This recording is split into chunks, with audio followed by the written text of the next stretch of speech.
we're never alone, and we're so much more than we think we are. Our angels and our guides around us, they want us to have this realization, and they're ready for us to catch up to them where they are because they want to work with us. And really, that's the biggest thing. That's why I do everything that I do. The readings, the Reiki, the regressions, everything that I do is so we know who and what we truly are and that we're not alone. So, welcome to the Past Life Awakening Institute podcast. I'm here with Christi Clemons Hoffman. Welcome to the podcast, Christi. Thank you, Mark. I appreciate you having me.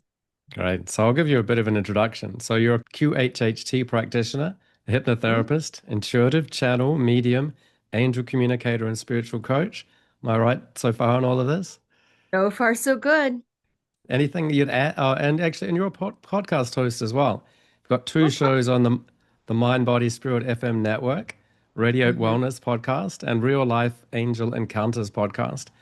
Absolutely. Yeah. And I have a new book coming out July 1st, Real Life Angel Encounters, which is based on the podcast. Exactly. So that's the main topic of conversation today. So Mhm. check out the show notes for the links so you can look at that book, her podcasts, and her website where she offers sessions and things like that. So this book on angels, why was it that you chose, out of all these things that you do, why focus in on angels and have that as your specific topic for this new book? I started my career years ago, decades ago, with angels and angel communication, adding on Reiki along the way, and then finally adding on hypnosis, QHHT. I'm a level 3 practitioner, also studied introspective hypnosis and clinical hypnosis. I'm a board certified clinical hypnotherapist. So it's kind of my foundation. But during COVID, my angels, my guides started tapping me on the shoulder and said, "Hey, people need to know about us. People need to know that they're not alone." And I said, "Well, that's awesome. I did a series on you guys on YouTube called 52 Weeks of Angel Connection. That's good, right?" And they said, "Yeah, but you need to do more." And I said, "Well, that's wonderful, but I don't know what I would do." They said, "Start another podcast." I said, "No, no, not doing that. I already have one and I've got a busy practice and I'm a single mom. No." And they said, "Okay." And they tapped me on the shoulder again a little while later and said, "No, let's do this podcast." And I said, "No." And third time they tapped me on the shoulder. I said, "Okay, fine, let's do this. But how's it going to look?" And they pointed toward Jim Harold's Campfire podcast, which is one of my favorites, actually. And it's people calling in and telling their stories that they might tell around a campfire of ghosts and spooky things, paranormal stuff, the unexplained. And I looked at that show and I thought, that could actually work. I wouldn't have to do all of the talking. I can have people call in, tell their stories. I could find stories in the news, and that will actually work. And so the Real Life Angel Encounters podcast was born in the midst of the pandemic. People were coming through the pandemic with what I call a post-COVID awakening. They were turning to YouTube and books and thought leaders and taking a deeper dive into things maybe were always interested in, but didn't have time to study up on or to read or to watch all the videos. And so folks started really opening up to the ideas of being more than what we think we are, and that there being other beings that are with us and not being alone. So really it came out of all of that. I'm curious, interested to hear that because I thought that you might have discovered angels along the way while doing hypnosis or QHHT sessions. So, well, can you rewind back to how they seem to be at the start of your journey? So, how Yeah. did that work? What was your first experience? So, there's the second wave of post-COVID, but what was your first connection with it? Yeah. So I grew up being intuitive and not really knowing what that was about, not knowing how to use it or that it was anything special. I grew up knowing about and seeing energy, fascinated with UFOs and cryptid creatures and anything spooky, was just absolutely fascinated. And I knew things like I had some claircognition and clairvoyance going on. And then when I was, I'd say probably in my late 30s, maybe early, no, it was early 40s. the bottom fell out of my marriage, and I started seeking for meaning. And I wanted to know about soulmates and reincarnation and karma and just find answers as to what happened and what the nature of that relationship was. So I started Googling and found, of course, Dolores Cannon, who, if this is in video, you can see her pictures on my shelf right above my head. Yep. Dolores Cannon and all of this search and the work that she was doing with quantum healing hypnosis technique. And I thought, you know what, that's what I need to do. That'll give me some answers.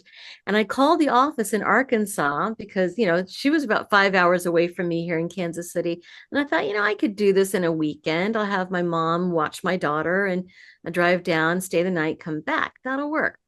Called the office and they said, well, Dolores is booked up for the next 4 years, because I didn't know that she was that big of a deal. And so I said, well, I kind of would like to get in before that if I could. Is there a wait list or something? And they said, well, yeah, she's started to teach people how to use her method. Maybe you'll find someone in your town that can do a session with you. So I did. And my husband and I both went to see this gentleman, QHHT practitioner. Neither one of us got very far with it, quite honestly. And he said, it doesn't happen very often, but when it does, I refer people to this woman who does readings. And she can tell you past life stuff. She can tell you karma stuff. She can tell you relationships, all the things that you might want to know to sort this out. I went to her and it was a wonderful experience, Mark. I had a great reading. I sent my friends to her. They had wonderful readings. And then she started teaching classes. So she was teaching classes on how to communicate with angels and guides and basically have some sort of framework for these things that I was already experiencing, but I didn't know how to channel that and how to work with it. So I learned how, and I started seeing clients on my own doing angel readings and talking to their guides and their loved ones and even their ET guides. So I did that for a while. I started meeting people in this realm. And a lot of folks that I was running into were doing energy work and Reiki. I had never heard of those things before. I had no idea what that was. But I thought, you know what? That's probably the next thing that I need to learn how to do and the next thing I need to learn about, because it was coming up. Wellness and our energy system and all these things were starting to come up, and I wanted to learn about it. So I took my Reiki 1 and 2. I waited a while, like a year or two, took my Reiki level 3 and my Reiki master, and I was working with clients in addition to the readings that I was doing. And then always in the back of my mind, it's like, hey, this QHHT thing is fascinating. And I think it can unlock so many answers for people. As you know, being a hypnotherapist, it helps so much to understand who and what we really are and to get some of these answers for ourselves.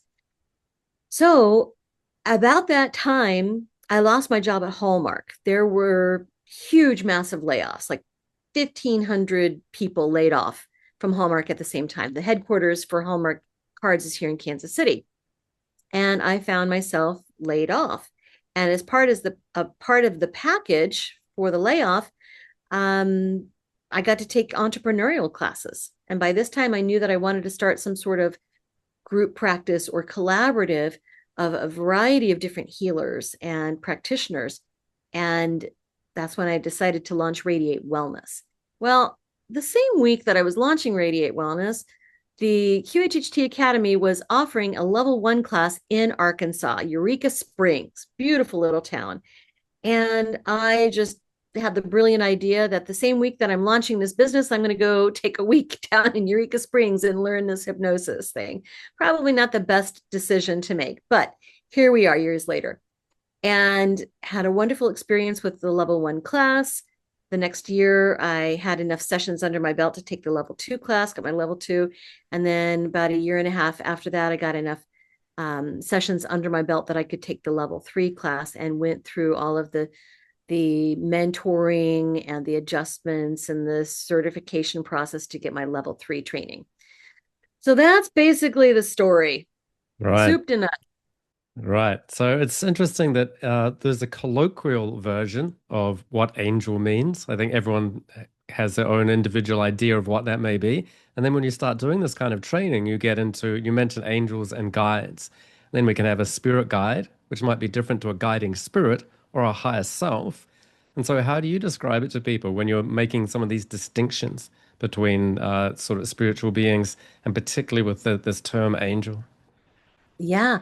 So, there are actual angels, but on the podcast, Real Life Angel Encounters, and the book, Real Life Angel Encounters, real people share real stories of miraculous events. We find that that umbrella is much wider than a traditional Judeo-Christian type of vision of what an angel with air quotes, might be, a being with either wings and a halo, or if you're looking at the strictly biblical description, all covered in eyes and winged beings. So yes, that is a form of angel, but really we look at a looser description for the podcast and then for the book. We add synchronicities, loved ones, extraterrestrials. But in terms of these spiritual beings that we have with us, and remember, we're never alone. We are never alone. That's why I do all the things that I do, so that we know there's so much more to who we really are, and that we don't have to do any of this alone. So these beings that are with us, there's of course the higher self with QHHT and other forms of hypnosis. We talk directly to the higher self, and that is probably our closest guide that we have for us. But then we also have a guardian angel. Everyone's got a guardian angel, and everybody's got an archangel that's with them as well. And then we have other beings such as ascended masters and other guides and loved ones that are with us, and they can come and go even as we need them. So we might have a chapter in our life where we've got a lot of obstacles, and we might need to have Ganesh with us to help us remove the obstacles. Ganesh, of course, is the Hindu god with the elephant head that we've probably all seen somewhere. And Hmm. we might call in that guide, or he might just show up because we need that at the moment. I don't know if you remember Yeah, the old commercial. I think it was Apple, and the commercial said, "There's an app for that." And right, I there is a guide or an angel for that. right. Anything that we help with. Right. So yeah, I think that's a really useful point that you made in the book. And so you meant so you're quite specific, and you also mentioned that there's a spiritual team. Yeah. So Yeah. all of these things are working together. So I thought it was useful to sort of go bit by bit through archangels, ascended masters. But I thought we could start off with guardian angels because Yeah. that kind of gets in there at the beginning of the book, and it also becomes like, how do they manifest and in what way? Is this something that happens while people are in a hypnotic state? But the book makes it clear that this is something where they sort of are very much in a visceral physical reality, and doing Mm, things like, in traffic or on the highway, helping people, like literally guiding people's lives. these sure can help us a lot. Now, any of our guides, and yeah, we do have a team. Of course, there's the higher self that is part of the team, guardian angel, um, and archangels. But then there can be other folks on the team just as we need it, and they can come and go. But it is a team. And so the guardian angel is typically connected to us like a contract, or contracted to us like any other form of soul contract. Some of our guardian angels we have worked with before, and they may have been our guardian angel across lifetimes. Some of them we knew them in another lifetime. They were a relative or a friend or a coworker, and we may have known them in another lifetime. And then others, they're just beings that they say, "Yeah, I'll help. I'll help. What can I do?" So our guardian angel can help us in so many different ways to like nudge us out of the way. There's a story in the book. This woman was always told by her dad, "Stay in the right hand lane when you're driving." That's here in the States, of course. Stay in the right hand lane. And then she hears a voice in her head say, "Get over to the left now. Go to the left." And she's like, "Really? Why would I do that?" Well, she got over to the left. She listened to it, and there was a bicyclist came the other way, and she would have hit this guy had she not listened to that voice. So they can do that, things like that. Now, they can't come in and just like move your car or move the bicyclist. I suppose they could, but generally they don't work that way. They can also protect us, they can inform us, they can teach us, they can help us be in the right place at the right time for things to happen, but they can't take our free will. We have to be able to make our own boneheaded mistakes sometimes, but Yeah. they are interested in helping us. Yeah. So there are a number of stories in the book that are useful when it's really specifically, guarding the physical body, making sure that you don't get taken out early uh, or prior to Yes. your time, which I think is Right. really useful. Just still coming back to this idea that there's some sort of religious context with angels, and people might think of them like, as you mentioned, sort of the Christian or artistic representation. But then I like the fact that you bring in Ganesh. And so that's something that sort of crosses cultures. And that's also something that, and so then the question becomes, well, how does this work across cultures if people are Buddhists or atheists? And it's something that I know working in India, they will have, they'll know Ganesh is particularly connected to abundance and Mhm. will know the stories about who his mother and father are, etc. But we don't necessarily know that, and yet they still show up for us and it can then connect into archangels, which might again seem to be quite specifically Christian if you're getting into Gabriel or Michael. But what I've found by working in India with Indians is they'll say, I don't know who this is, but he's got a sword, and they're describing Archangel Michael, who's not an Indian guy, but sort of Indians show up for Westerners, Westerners show up for Indians. It's sort of an interesting mix. So, what was your experience with seeing how angels cross over culturally and across various religious traditions? Oh, I see this often, quite often. And I always say that our guides are equal opportunity. Archangels are not owned by Christianity, and the Hindu deities are not owned by, Hinduism. Of course, then there's also the bodhisattvas in Buddhism, and there's in Mm. and Muslim and Islam traditions have their own beings as well. So all of the traditions have their beings, and they can cross pollinate, cross cross the streams with all of us, and it's all good.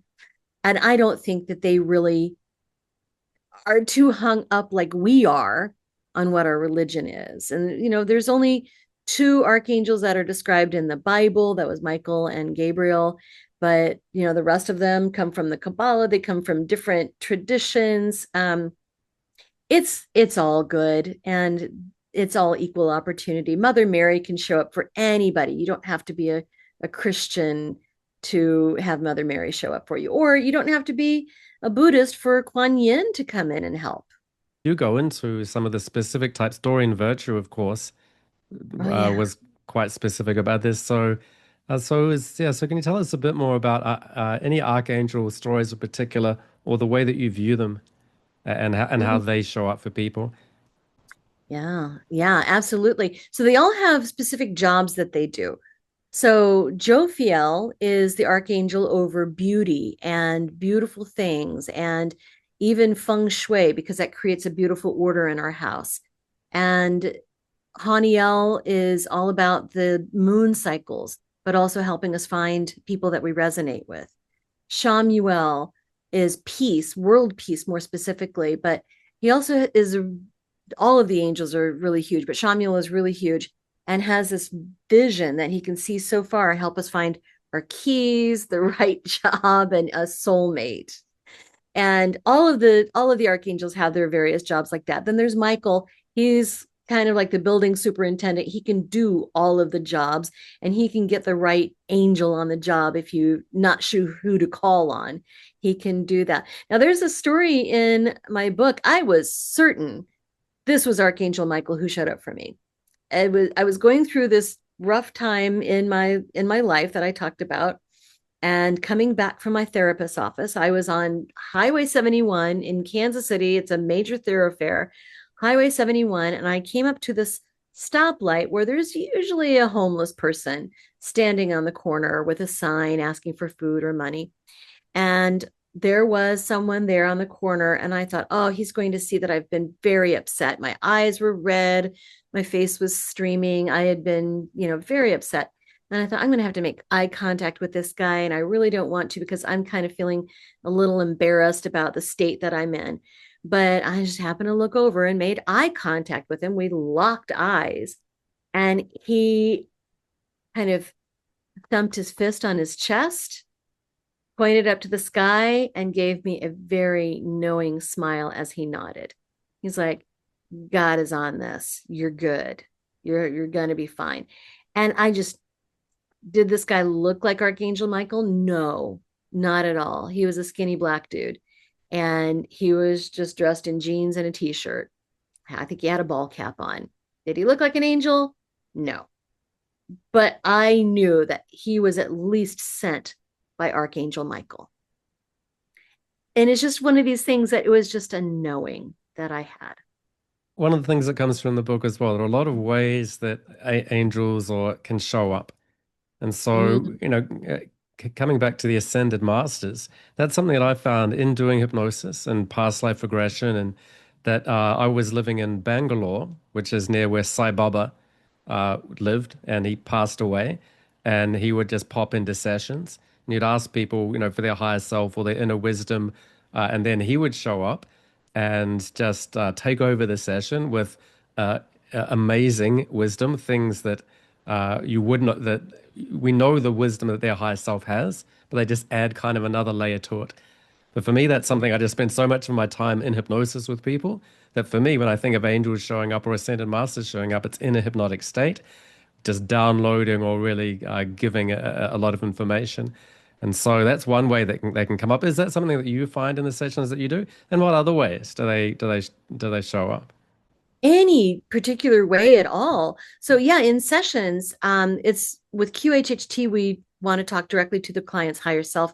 Dolores Yeah. called it the subconscious, which is not the most accurate term, but it's what we use. And so we want to talk to the higher self as the main source of information. But yes, loved ones can come into sessions. Other angels, other guides can come in. In fact, the higher self, as is taught in QHHT, is comprised of all different levels of what we call this collective subconscious, this kind of collective consciousness. So it gets interesting. And I don't know if you've seen this in your sessions, but sometimes in my sessions, there will be like a different voice comes in to answer different questions.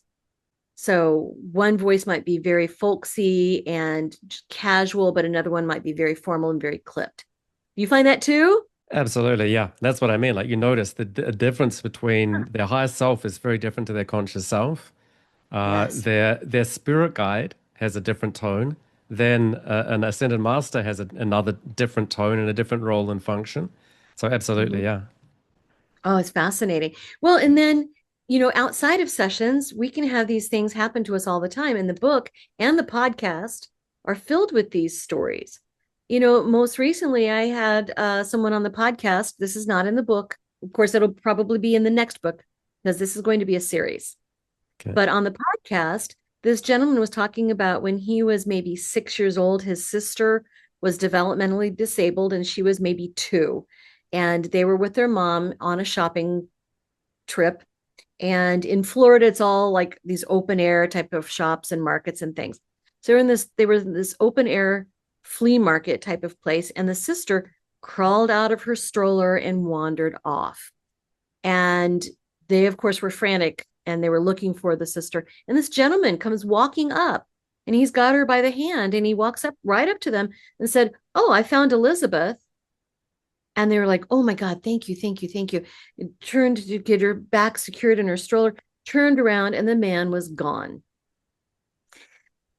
But the kicker is that there's no way this child could have said her name, especially a mouthful like Elizabeth. Hmm. She was nonverbal with her disability, and she was very young. So, how he knew her name was just uncanny. So, it's that type of thing that these folks can show up, these beings can show up. And it might not be that that was physically an angel, although the way he disappeared, it sounded like he could have been, or some sort of spiritual being, but they could be sent by someone, just Yeah. nudged into our path.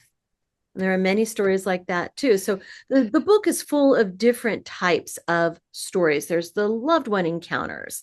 There's the I shouldn't have died, so I didn't. There was a near miss or a near fatality in an Hmm. accident. That can happen. There's a story of a woman who feels like she had been contacted from even before birth by aliens. There's so many different ways that these things can show up. Yeah, a lot of them seem a little bit kind of miraculous. And so but for people who are thinking, well, where's my miracle? Or where's, or maybe but the thing is, even when they look back on it, they might even think, you know what, angels might have been there more than I noticed as well. But actually, one thing I find when I'm doing hypnosis sessions with people, that once you make a connection with something like an ascended master, they might not have never had that connection before. But subsequently, if they go into self hypnosis or meditation, they tend to find that because as a residue of having done those sessions with us, that they can then have that they become more part of their life. So it's like that's what woke me up to the idea that they can be there, so they can be an ongoing part of sort of my inner monologue or my inner spiritual practice. But for people that are wanting, so you also do angel readings. So Yeah. people that are saying, well, I don't want to sit around waiting for my miracle. How can I get in contact with it and know more about it? Can you tell us about the angel reading kind of work or sessions that you offer with people? Yeah, yeah. So, well, that's a couple of different things. First of all, the sessions that I do with people, I connect with their guides, connect with their loved ones, I connect with their guardian angel. Anybody who wants to come through on their behalf, I will talk to. I'm also a trained medical intuitive, so I can look in their bodies and see disease states or problems that they might want to address before it gets noticeable or out of hand, or Mm, just pinpoint, well, this problem that you're having, it's due to this trauma or this emotional state that you've not let go of, or it's passed down your mom's side. This is a pattern that needs to be resolved in the family line. So there's that as well. And of course, I talk to animals as part of that. So the angel readings, I also mix it with Akashic records. The Akashic records are repository of our thought, words, and deeds across lifetimes. And these various messages can come through as well in a reading. So there is that. And then as far as people maybe wanting to have these experiences, and how do I do that? How do I facilitate it? Because that's a different conversation. But being open to it, recognizing that things are not necessarily what they seem. And so something that might appear like a coincidence or some sort of fluke, in the book, I say we can look at things one of two ways. One is though nothing is a miracle, or that everything is a miracle. And so it's a mindset type of thing. So you talk about people encountering these beings or this higher intelligence during a session, and then afterward they're able to contact that more easily. I think it's because we get that muscle memory and we know that it's possible. It's like if you didn't know if something was possible, would you be able to do it? You have to first of all know that, yeah, this could happen. And so just having that knowledge, yeah, an ascended master or my higher self can communicate with me. That just opens the gates for it. And even people who've not had sessions like what you offer or what I offer, they can have these things happen too, of course, and just being open to it. Just recognizing that why not? That could have been a fluke, but you know what? That could have been angelic intervention. yeah, it's a sort of a funny thing where I think some people might not have thought about it or even deny it, but then realize, you know what, they've actually been there all along. Yeah. Yeah. When we think back over our life, we think, oh, wow, I just heard it from that person out of the blue, and it turned out to be an answer to a prayer that I had. Or we look back and we're like, wow, that car accident, we really should have hit head on, but we just kind of more sideswiped or dinged, and it could have been really bad. Mm. I think we all have stories like this. And I talk to people all the time. It's like, I don't really believe in angels or any of that stuff. But there was that one time, that one thing that happened. And they, you know, might look at it in a slightly different way once they know what is possible. You know what I mean? Yeah, I do. I mean, I literally have my own story of being on a motorcycle uh, at night. Uh, Going faster than I should have on a road that was not well sealed, skidding and just thinking that post and there's no chance that I'm not going right into it. This is it. And then there was just a massive white flash of light around me. And then I was on the other side of the post going. the trajectory, it seems impossible that I didn't hit it. I felt like the only logical explanation was that I went right through it. You know? Yes. Yes, that happened to me on Highway 35, Interstate 35 here in Kansas City. There is Yeah. an interchange that is really treacherous. And it depends on where you're wanting to go, where you're coming from. You come into the highway on the right, and then almost immediately there are two big thoroughfares that most people need to drive through town on the left. And you've got to duck across like 5 lanes of traffic to get there. Otherwise, you miss those two exits, and then it's like another half an hour, 45 minutes, you got to loop around. So I'm getting on the highway. I'm like, oh, please let me make it. Let me make it. Let me make it.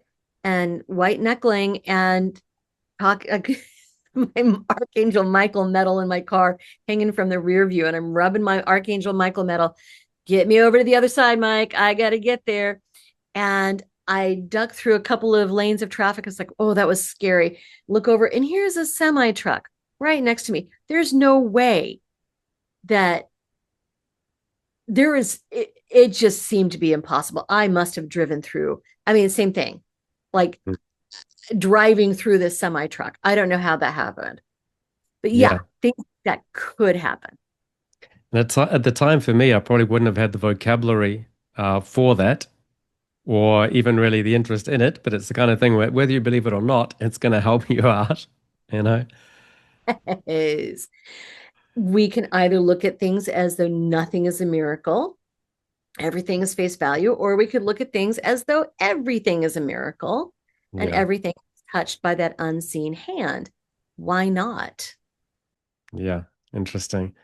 And so then there is sort of another step. So we've mentioned ETs a couple of times. So I think this is Yeah. an interesting one to come back into as well. So just defining like what is an angel. So that again, words are kind of limited, or we can sort of define what we mean. And so ETs, like, is that something that can be interpreted as an angel? I think it can. And there is a caller on the podcast, and the story made it into the book. And her experience with these aliens is that they were beneficial beings, or they are beneficial beings. And that's my view as well. Could there be ones that are maybe nefarious? Yeah, there could, just like there's people that I might not trust. But I think for the most part, ETs are beneficial and benevolent. And her comment was they told her, we're all aliens somewhere. So, this client had a regression session. I'm not sure that it was QHHT. I'm not sure what form it was, but she had the session where she had these beings, and her guides came in, and they're talking about being light beings. And so her question was, well, are they light beings? Are they angels? Are they aliens? What are they? And my philosophy on this, Mark, is that does it matter? Does it really matter? If they're helpful, they are kind, they answer some questions. Mm. I and I don't think they care what we call them, honestly. There are angels that'll come through and beings that'll come through in readings, and I will ask them, well, what can we call you? If the client wants to get in touch with you, what do we call you? And they're like, well, I don't really have a name, but if you have to use something, you can call me Bob, right? They really don't care what we call them. Yeah, I mean, just the term itself, words are often, not particularly good at describing subtle concepts. Even extraterrestrial just means from another, terrestrial Earth, as if we're in a physical body on this planet and they're in a physical body on another planet, like on Mars, which is a very simplistic way of looking at it. And it also assumes that they must be in a different type of physical body on some other physical place. Whereas a lot of what we've been talking about implies that they're multidimensional beings who are operating at a level of consciousness, not necessarily having to be in a physical body. So, what are your thoughts on even the forms that they take? Because that is what's been implied, is it not? That we're talking about multidimensional, not just they don't have to be physical. They can come through as physical presences, as you mentioned in these stories. When we talk about these ascended masters coming through in sessions, Sai Baba, the one that I mentioned, he left his body, But in India, it's very clear that you're not the body and that the ascended master can visit people with or without his body. And Yogananda in Autobiography of a Yogi has lots of stories about he was here doing one teaching and he was in Kolkata doing another teaching, but it was his energy form or subtle body. So, what are your thoughts on sort of that terrestrial or physical bias that our language has and how we can go beyond that? Right. Well, just knowing that, you know, on a on a an atomic level, there is very little matter to us anyway. So if you look at an atom, it's mostly space. Yeah. So there's just like a minute bit of physicality to what we would think of as something solid, like our physical body. We're really spiritual beings having this human experience. And Einstein said, um, reality is an illusion, albeit a very persistent one. That we kind of agree that things like bodies, things like laptops, things like tables are solid just because it makes our lives easier. But honestly, I really feel like most everything is non physical anyway. And these beings are non physical for the most part. You know, some of them have been human and have been what we would think of as solid, like Yogananda and um, um, They, Padre Pio, yeah, and some of these beings, Jesus, Siddhartha Gautama, have been human before, but really our inner self is non-physical. And I'm sure you find this in many sessions when people are going to lifetimes off planet or they're meeting their soul family, they're all light. They're light beings, energy beings. mm. So we talk about, Sai Baba or the Buddha, that it's a consciousness, and so the physical part of them is only ever a tiny fraction of their being and their Mhm. nature, their Buddha nature or their consciousness. And so I think that's something that's useful. So sometimes people, again, like if I was in a thing where the name angels, I'm not sure if at the time I had a word for it or it would have been part of something that I accepted when I was, running around on motorcycles. But it's also this thing I think people get hung up on ETs. And so when you have a story about aliens appearing in the bedroom, they start going, well, what about drones and how do they get here? And what about all the light years? And they start trying to like crunch the numbers and do the maths. But so is your interpretation as well that they can be standing at the end of the bed, but that can be a projection of their consciousness. They could also simultaneously have a body and be in their ship or on their home planet at the same time, or they may just be beings that don't have any physical manifestation at all. Mhm. All of the above. I Yeah. really believe that. All of the above. Now, I was working with a client doing a reading years ago, and her mother had died. She was devastated without her mom. Her mom came through loud and clear to me, and she said, "You know what? This is really great because from my vantage point, I can be with my daughter in Kansas, I can be with my daughter in Washington, D.C., and I can be with my family in Mexico all at the same time." And if we think of like Jesus and Buddha and some of these other beings and the number of people who talk to them, pray to them every minute of every day, and they can hear all of it. You know, we're infinite, absolutely infinite. Not just these beings out there, the ascended masters and the angels and the guides, but we are infinite beings too. And so why not? It's all possible. I really believe it is. All of Yeah. it. Dolores Cannon used to say, um, everything that you can imagine and things that you can't imagine are all possible and all happening. And I truly, truly believe that. I think it's a really useful principle and just core message from this book and this whole subject. Just that not getting hung up on physicality and seeing all of that as that really multidimensional area. And and so as we go through this, we have this really wide definition and really this expanse of understanding that we end up with on what is angels and angelic beings. There's some things that you would say are not angels. And so we talk about, the subconscious mind and that we'll have a distinction between that. But are there any other things in the as terms of spiritual entities that you come across that would be in a different category? Oh, I think I know what you're talking about. You're talking about like entities that people might pick up along the way? Well, it could be, but it also could be, I mean, even things. So, for example, when we talk about Michael Newton, Life Between Lives, we've got our soul group, we've got our soul council.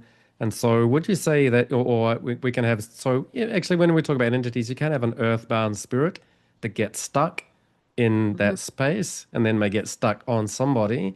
But then you may also just have, a loved one who passes away.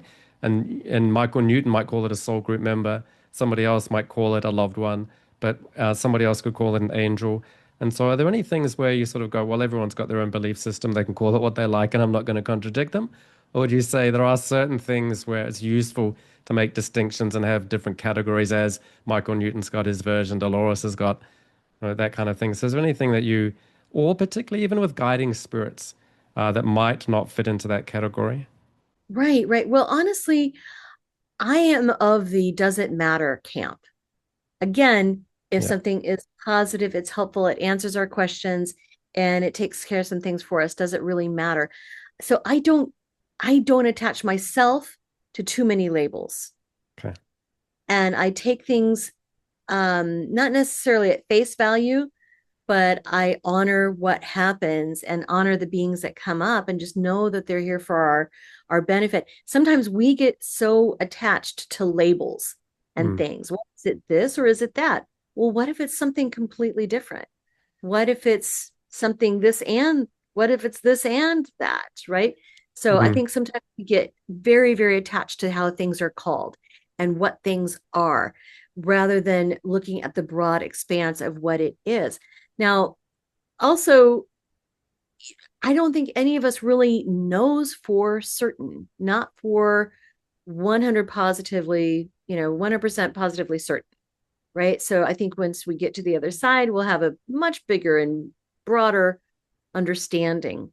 And there are experts out there like Doreen Virtue, and you mentioned her earlier, and I know that she's had a big change of heart in terms of what type of messages she was putting out. That's right. Dolores Cannon, who had her body and breadth of work, Michael J. Newton, Brian Weiss, all have their bodies of work. And sometimes the terms can be a little contradictory. I'm Mm. thinking of um, I'm thinking of Dolores Cannon. She would talk about the subconscious, which was not exactly the most accurate term.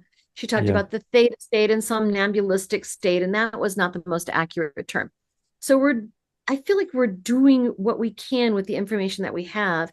And at the minute we start to adhere too much to labels and definitions, that we might be missing the bigger picture. I think it's a great point because a lot of people can get hung up on I come from this particular school and therefore there's some sort of contradiction in what's being said based on my definition. And I think it is useful to create models and definitions for people, but I love that point about nobody knows everything, or it's not always the one way particularly, and live and let live and allowing everyone their own. And so we talk about the guardian angels. But Mhm. then it's sort of a question as well, and there's a case study in there where you mention discussing with a guardian angel, and I believe it was somebody who in their past life was a guardian angel. Mm, that story And was so beautiful. Yeah. So in Real Life Angel Encounters, the book, the transcript from a session is in there, and it's the life of a guardian angel. It's absolutely fascinating. This woman in her sessions, she describes first of all seeing this little boy and laying in a crater, and he's badly damaged. He's burned, and his people are gone. His home is gone. In talking through this and working through this lifetime, we find out that she's watching over him. Her job is to heal him. She heals his body in the hospital. And she talks about how she does this. So she just flows her energy to him and it heals him. She talks about the doctor in the hospital cannot believe the rapid progress that he's made. And the doctor may be a bit corrupt, wanting to know how he can harness this healing power for other people and become famous. She grows up with this boy or watches the boy grow up, and just all of the things that she's talking about, come to find out she was his guardian angel. Her job is to be with him and watch over him as he grew, and her job was to heal him. Now, part of this is I asked her where she did her training. How do you learn to do this? And she went to, I guess, the guardian angel training ground. And she described this place. It was beautiful. She described the teachers and the instructions and all the things that they needed to do, all the types of beings that they could work with. Absolutely fascinating. But when I asked her, well, so how do you feel about this job? Do you like this job? And she says, it's a job. It's just my job. That's just what I do. So there was no personal buy-in. I thought, oh, well, she could be very deeply connected to this boy. And oh, I love him so much. But no, it was just a job. And it was very, very interesting. Now, there is another story on the podcast that'll probably make it into the next book that this was someone else's client. This is another level 3 QHHT practitioner who did a QHHT session.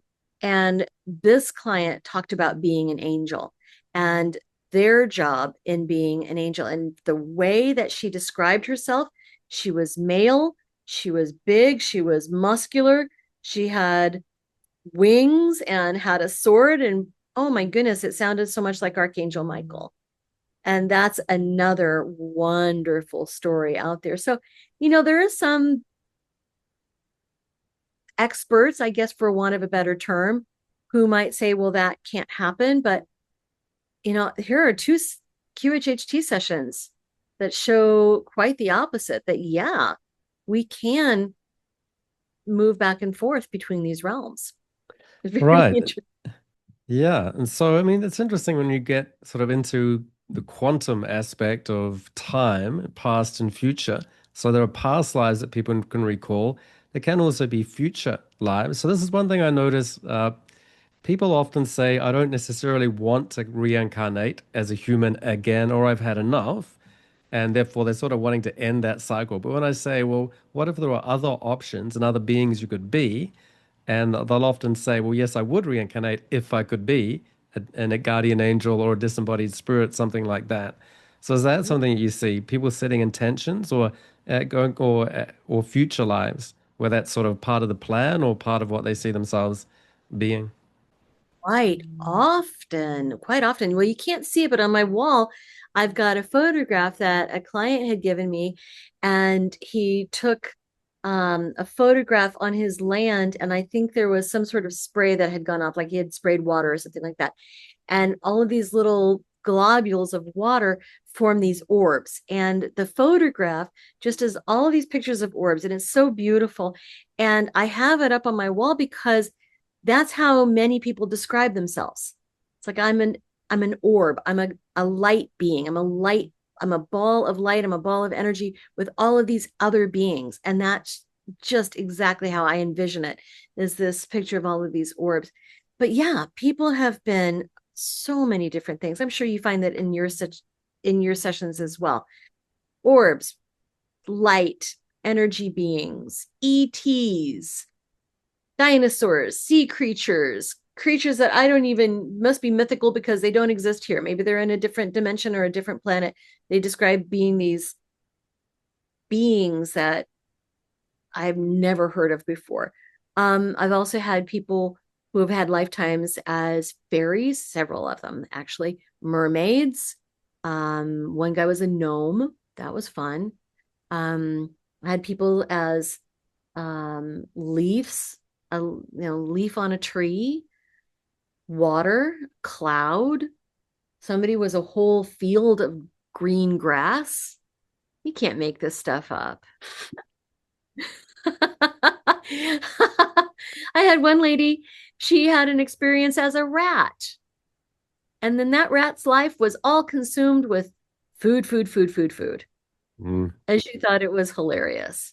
So yeah, there'll be people who will say, no, we don't incarnate as animals or different things. Well, I've seen it. We mm. certainly can. It's all spirit. It's all energy. Yeah, it all happens. So for people that are wanting to open themselves up to these kind of things, you've got some practices and some ways of tuning in the book. Can you give us a sneak peek into some things that people can do? if they sort of get inspired by listening to this and want to take it another step further, reading the book, obviously, but then also you've got some practices in the book that people can do. I think meditation is probably the gold standard for all of that. We can also just talk to our guides like you and I are talking.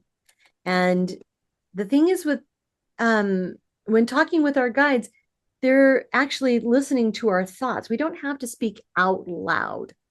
We can just think the thought in our head because our thoughts do create our reality, and um, our angels, our guides, God, whatever you want to call it, does hear our thoughts.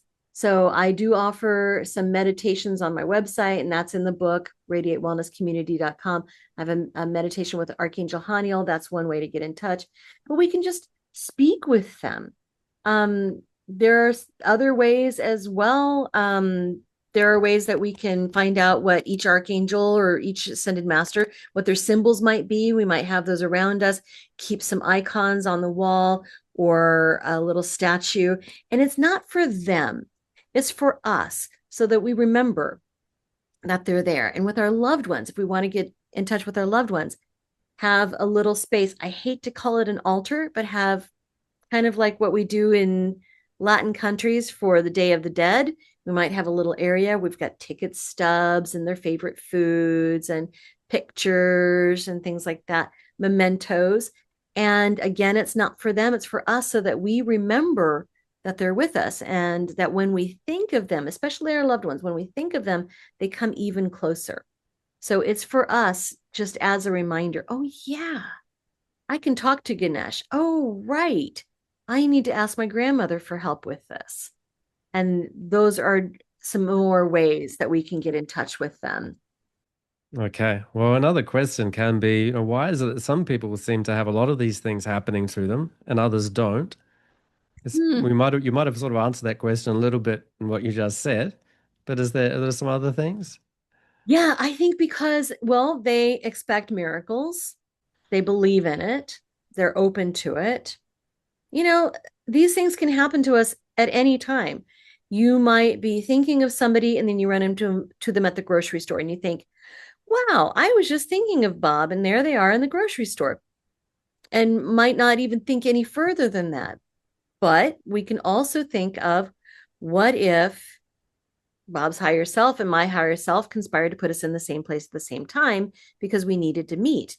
So we can look at these things as maybe they're synchronicities, maybe they're just a fluke or a coincidence, or we can look at it as, oh, well, there might be something more at play here. And I think that the people who are not think that they're not having these experiences. I think when they open themselves up to the possibility, I think they're going to realize that they're having these type of things happen all the time. They might not be earth shattering, but these coincidences, these synchronicities, these random encounters, that still small voice in the back of the head, that's actually some communication for us. And so I think that just being open to it and even expecting these things to happen can really create and pave the way for them to happen. There's some stories in the book that relate to near-death experiences, NDEs. And Yes. so maybe we can touch on that because I think that really fits into what you're saying there, which is I think if you're asleep to these things and don't have the gentle way of inviting them, you might get quite a violent way of awakening to these realities. Hopefully not. Yeah. And so, but it's almost like sometimes these NDEs, sometimes it seems so magical and miraculous. People are almost thinking, I hope I get hit by something and, therefore I could have this magical experience. But, actually you don't want to have to spend all that time in hospital and maybe you don't if you can tune into it. But you can tell us a bit how NDEs fit into this. Well, NDEs, when we hear stories from people who've experienced them, they just remind us that we are eternal beings, that there's more to us, that the lights just don't go out and the door is closed when we die. There's so much more. And so I think these stories are inspirational for most of us because we realize that, okay, there is another side. There, life goes on after death. And so, for that reason, I asked Dr. Raymond Moody to endorse the book because Dr. Raymond Moody is the one who coined the term near-death experience and was the first researcher into this phenomenon. And he's been on my other podcast, Radiate Wellness. Lovely, lovely human. And, really believes in this near-death experience and this phenomenon, the shared death experience as well, where we Mm, might experience some of this with another person who's dying. But these experiences are transformative. Nobody that I've talked to who's had one has come away the same way as before. They're not the same person, they're changed. I'm thinking of Dr. Eben Alexander. From what you said, Dr. Eben Alexander was somebody who was an atheist, didn't believe in anything. He contracted meningitis. I can't remember if it was bacterial or viral, but he was in a coma for 7 days. And he was in and out of a near death experience the entire time. He had maybe a 2% chance of survival. And even if he survived, he was not expected to be anything but vegetative. He was supposed to be, you know, mm, gone. So, anyway, after this near death experience, he did make a full recovery.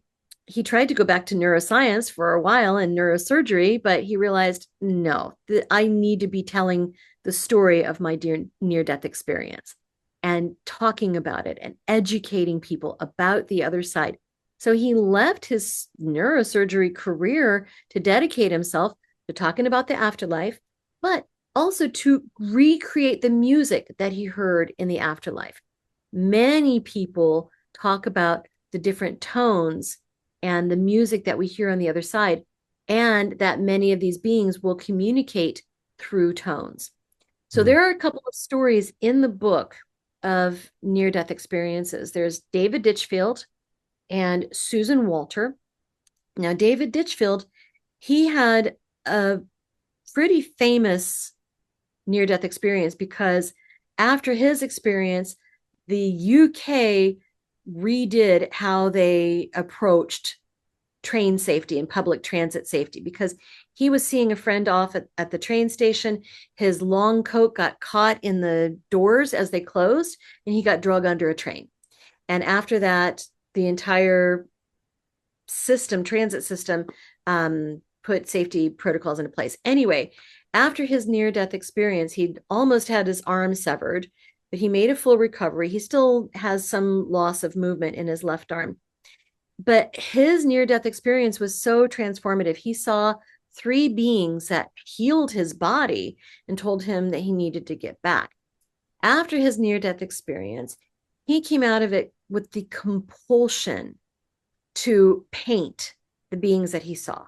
And I'm talking a compulsion like Richard Dreyfuss in Close Encounters of the Third Kind, having to recreate Devil's Tower, that type of compulsion. And he didn't paint these little pictures. He painted a big, 4 by 6 feet painting of these beings. And he kept painting and just kept painting. But not only that, he also felt compelled to write a symphony. He had never written anything like that before. He knew 3 chords on the guitar. He was in a punk band for a little bit. And he got his hands on a keyboard. He started noodling around writing this music.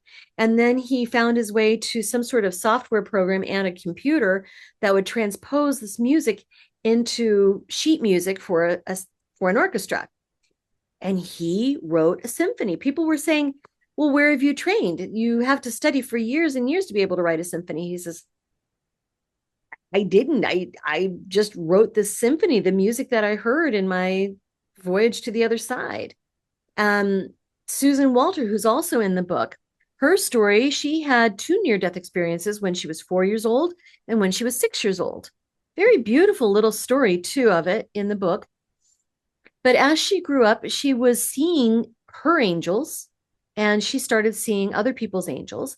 And then the angels started telling her, you need to paint us, need to depict us so people know that we're around and what they might think of us and how we might look to some people. She's like, but I don't know how to paint. In fact, that's the name of the story, but I don't know how to paint. And they said, that's a detail. We'll figure it out. We'll help you.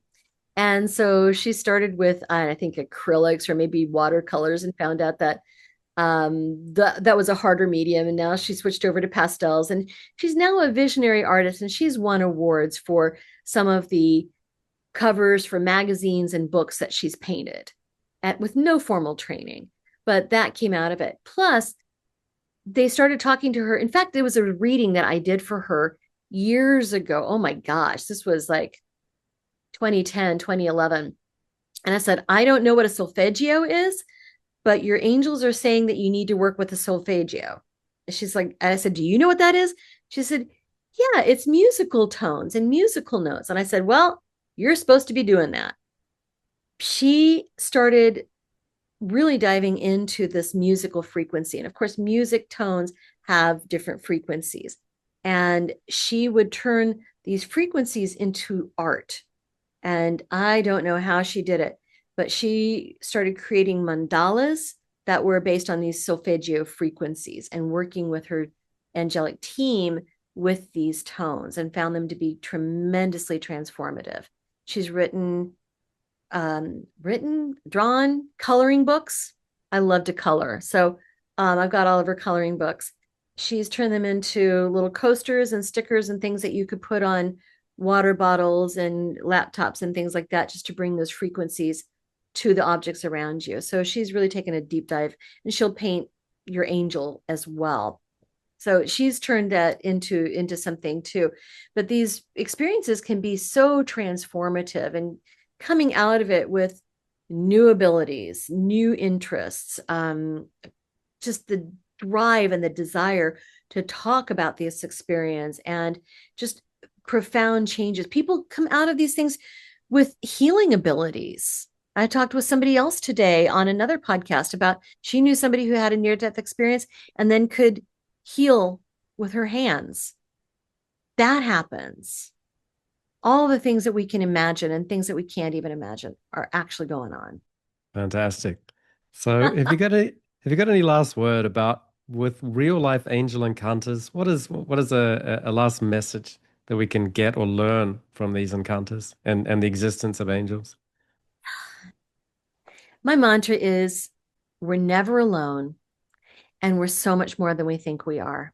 Our angels and our guides around us, they want us to have this realization, and they're ready for us to catch up to them where they are because they want to work with us. And really, that's the biggest thing. That's why I do everything that I do, the readings, the Reiki, the regressions, everything that I do is so we know who and what we truly are, and that we're not alone. Fantastic. So what can people do if they want to reach out to you for readings, Reiki sessions? Yeah, absolutely. Go to my website, radiatewellnesscommunity.com. And Radiate Wellness Community is not just me. There are three other fantastic practitioners. This is very much a group and collaborative practice. You can learn about all of our practitioners, all the things that we have to offer, the energy work, the coaching, astrology, tarot, the hypnosis that I do, readings. The book, Real Life Angel Encounters, is on there, as well as another book that I co-authored and a book by our astrologer. There are downloads of meditations on there. There's both of the podcasts, Radiate Wellness Podcast and the Real Life Angel Encounters Podcast are on there, plus a contact form to get in touch. Now, I would also like to maybe plug, if I may, Mhm. I'm in a documentary series called Journeys into the Soul. The world premiere is set for June 14th, right before this episode comes out. And this is in the second season. I am in the second season. Each season focuses on 20 different hypnotherapists from around the world, doing a variety of different types of hypnosis, all geared toward this spiritual understanding and spiritual growth.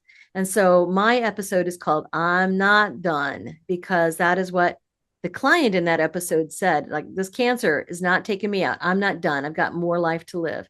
And so this episode is about 30 minutes long. It features the work that I do, my client, Roger, and then Kansas City shows all kinds of beautiful shots of my hometown. Yeah, great. So I was going to ask, where can people watch and listen to you? So you've answered that question beautifully, and there's a lot that they can digest and get. And so then the last one is, where can they get the book to read about all these stories we talked about? Oh, absolutely. Well, they can hear the podcast and hear all kinds of stories too. Anywhere that you find your podcast. We're literally in every platform. As far as the book, Real Life Angel Encounters, real people tell real stories of miraculous events, that can be found on Amazon, at Barnes and Noble. My favorite, bookshop.org. And then you can put in bookshop.org a local bookshop that you love. I love Afterword Tavern because it's a bookstore with booze. And the whatever bookstore that you select there will get the proceeds of the sale. Well, they'll get the profit of the sale. So put in your local bookstore and let them reap the benefits of the book. So there we go. Sounds great. So thanks very much for being with us and sharing these stories. And I hope everyone enjoyed the stories and reading the book too. So thanks for being a guest on the podcast. Thank you so much, Mark. It's been such a pleasure. I love talking with fellow hypnotherapists. Fantastic.